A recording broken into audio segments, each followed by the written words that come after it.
ఈరోజు నేను ప్రాన్స్ బిర్యానీ చేశాను. అసలెంత బావుందంటే మస్ట్ ట్రై. చాలా అంటే చాలా బావుంది. కాకపోతే ఏంటంటే ఇక్కడున్న ట్విస్ట్ నేనైతే తినను. అమ్మ వాళ్ళు, మా తమ్ముడు తిన్నారు. చాలా అంటే చాలా బావుందని చెప్పారు. వాళ్ళ రివ్యూతోనే నేను మీకింత ధైర్యంగా చెప్పగలుగుతున్నాను. నాకెందుకో నచ్చవు. కాకపోతే ఇంట్రెస్ట్‌గానే చేశాను. మీకోసం చూపిద్దామని చెప్పే ట్రై చేశాను. సో, డెఫినెట్‌గా మీరు కూడా చూసి ట్రై చేయండి. చాలా అంటే చాలా సింపుల్ ప్రాసెస్‌తో చూపిచ్చాను. అండ్ ఏంటంటే ప్రతి దమ్ బిర్యానీ ఒకేలా ఉంటది. కాకపోతే మనం చేసుకునే ప్రాసెసే డిఫరెంట్‌గా ఉంటది. ఏంటంటే ఈ మామూలుగా చికెన్ ఇవన్నీ అయితే కొద్దిసేపు స్టవ్ మీద పెట్టాలి. బట్ ఈ ప్రాన్స్‌కి అవసరం లేదు. జస్ట్ ఒక 10 మినిట్స్, 20 మినిట్స్ టైమ్ టేకింగ్ అంతే. వీడియోలోకి వెళ్ళిపోయే ముందు ఫస్ట్ మన ఛానల్ కనుక ఫస్ట్ టైం చూస్తున్నట్టయితే లైక్ చేయండి, షేర్ చేయండి అండ్ డెఫినెట్‌గా సబ్స్క్రైబ్ చేసుకొని బెల్ ఐకాన్ క్లిక్ చేయండి. ఇంకా వీడియోలోకి వెళ్దాం.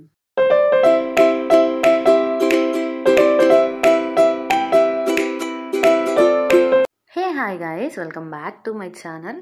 మీరు కనుక ఫస్ట్ టైం మన ఛానల్ చూస్తున్నట్టయితే please do like, share and subscribe to our channel. ఈరోజు మనం ప్రాన్స్ బిర్యానీ చేసుకోవాలని చెప్పాను కదా. సో అది ప్రాసెస్ ఏం లేదు. మనం ఉప్పు పసుపు వేసి బాగా ప్రాన్స్ని క్లీన్ చేసుకోవాలి. దెన్ పసుపు, ఉప్పు, కారం, గరం మసాలా, ఈ మ్యారినేషన్ చేయడానికి ప్రాసెస్ ఉంటుంది కదా, ధనియాలు అంటే ధనియాల పొడి, పొడి, ఇంకా జీరా పౌడరు, ఇవన్నీ వేసుకొని బాగా మ్యారినేషన్ చేసుకోవాలి. అల్లం వెల్లుల్లి పేస్ట్ మాత్రం 2 స్పూన్స్ వేసుకోండి. ఎందుకంటే దానివల్లే కొంచెం వచ్చే స్పైసీనెస్ వచ్చేది.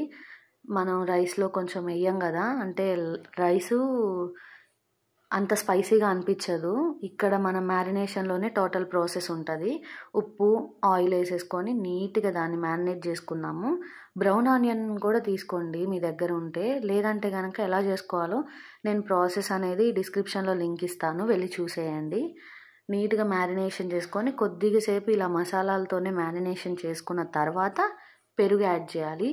ఎందుకంటే ఫస్టే మనం పెరుగు యాడ్ చేయడం వల్ల ఏంటంటే కర్రీ అంతా చప్పగా ఉంటుంది. సో పీస్కి ఈ మసాలా అనేది పట్టిన తర్వాత పెరుగు వేయండి. ఒక 2 స్పూన్స్ వేసుకోండి, సరిపోతుంది. దానివల్లే కొంచెం గ్రేవీ అనేది వస్తుంది. సో మిస్ చేయొద్దు. నిమ్మకాయ పిండేసుకొని నీట్గా మ్యారినేట్ చేసుకోండి. కొత్తిమీర, పుదీనా కూడా యాడ్ చేసుకోండి. నేను చాలా అంటే చాలా స్లో ప్రాసెస్లో చూపిస్తున్నాను మీకు అర్థం అవ్వడం కోసము.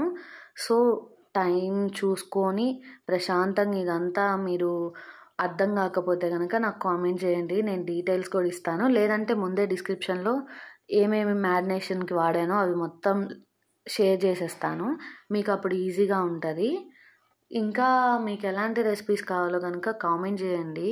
ఆల్రెడీ ప్రాన్స్ బిర్యానీ కావాలని చెప్పి నాకు కామెంట్ చేశారు, అందుకే నేను చేయాల్సి వచ్చింది. సో ఇంక ఇలాగే మీకు కూడా ఏమన్నా కావాలి అంటే కనుక కామెంట్ చేయండి. సింపుల్గా, క్విక్గా అండ్ మెయిన్లీ ఏంటంటే ఈజీగా అయిపోయే ప్రాసెస్ చూపిస్తాను. ఎందుకంటే నేను అంతే క్విక్గా అంటే సింపుల్గా అయిపోయే ప్రాసెస్లే చూస్ చేసుకుంటాను, సింపుల్గా యమ్మీగా ఉండేలాగా. సో మీకు కూడా అలానే చూపిస్తాను.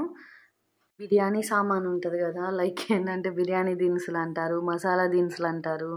అదే యాలుకలు, అనాస పువ్వు, జాపత్రి, లవంగాలు, చెక్క, బిర్యానీ ఆకు, ఈ మరాఠీ మొగ్గ, ఇలాంటివన్నీ ఉంటాయి కదా, అవన్నీ నీట్గా మీకు ఎలాంటి స్పైసెస్ కావాలో అలాగ వేసుకోవడమే. దీనికంటూ కొలతలు ఉండవండి. ఎందుకంటే ఒక్కొక్కరు ఒక్కొక్కలాగా వాటర్ తీసుకుంటారు, ఒక్కొక్కలా రైస్ తీసుకుంటారు. దీనికి రైస్కి మాత్రం త్రిబుల్ వాటర్ తీసుకోవాలి. అండ్ ఉప్పు మాత్రం చాలా ఎక్కువ వేసుకోవాలి, కసం అవ్వాలన్నమాట. అప్పుడే మన రైస్కి ఉప్పు పడుతుంది. అండ్ అల్లం వెల్లుల్లి పేస్ట్ కూడా ఒక 2 టేబుల్ స్పూన్స్ వేసుకోండి ఇది బాయిల్ అయ్యేటప్పుడు. ఈ ప్రాన్స్ క్లీన్ చేసుకోవడమే పెద్ద టాస్క్ అండి. సో అది మాత్రం జాగ్రత్తగా చేసుకుంటేనే స్మెల్ లేకుండా వస్తుంది, లేదంటే స్మెల్ వస్తుంది. నేను ఈ రైస్ 1 అవర్ ముందే నానబెట్టుకున్నాను. బాస్మతి రైస్ తీసుకున్నాను. ఒక 1 అవర్ ముందు కడిగి నానబెట్టేసుకొని ఒక 10 మినిట్స్ ముందు వడగట్టేశాను, ఆ వాటర్ రాకుండా. మనకి ఒక 80% బాయిల్ అయితే చాలు. 80 కూడా అవసరం లేదు, 70% బాయిల్ అయితే చాలు.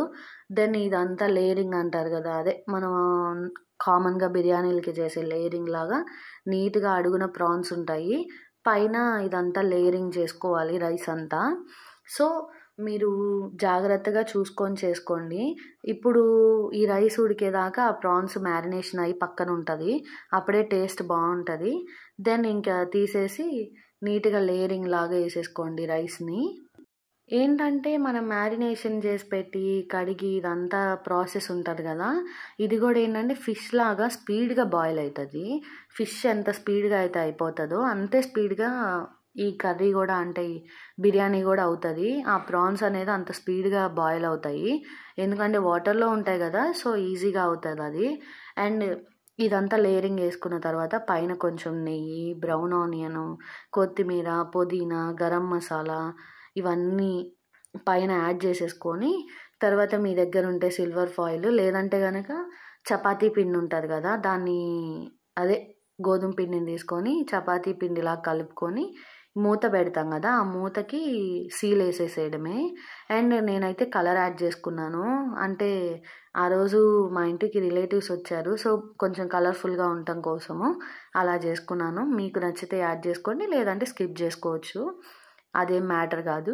అండ్ పైన అలా ప్రెస్ చేసుకోండి, నీట్గా సీల్ అయిపోవాలి మొత్తము, ఎయిర్ అనేది బయటికి రాకుండా. ఫ్లేమ్ మీద 10 మినిట్స్ ఉంచండి. దెన్ ఆపేసిన తర్వాత 20 మినిట్స్ ఉంచండి, ఆపేసి కంప్లీట్గా. అలాగా రైస్ మనకి ఫ్లవర్ లాగా ఇచ్చుకుంది అంటే, ఇప్పుడు రైస్ కనిపిస్తుంది చూడండి, అలా ఫ్లవర్ లాగా ఇచ్చుకుంది అంటే బిర్యానీ అయిపోయినట్టే. మెయిన్ మనకి అంటే ఒక సిగ్నల్ లాగా అనమాట, ఆ రైస్ని చూస్తే ఓకే ఇది కంప్లీట్గా దమ్ అయిపోయింది అని అనిపిస్తుంది. సో బాగా మొద్దు గుర్తులాగా గుర్తుపెట్టుకోండి, మ్యాథ్స్లో కనుక చెప్తారు కదా, సో అలాగా బిర్యానీకి కూడా అదొక చిట్కా అనమాట. ఇంకా అంతే, దాన్ని సర్వ్ చేసుకోవడమే. ప్రాన్స్ మనకు అడుగును ఉంటాయి కదా, సో చూసుకొని అందరికీ వచ్చేలాగా ఇలా బౌల్లోకి తీసేసుకొని దెన్ అది సర్వ్ చేసుకోండి, అప్పుడు ఈజీగా ఉంటుంది. Thank you guys, do like, share and subscribe to our channel.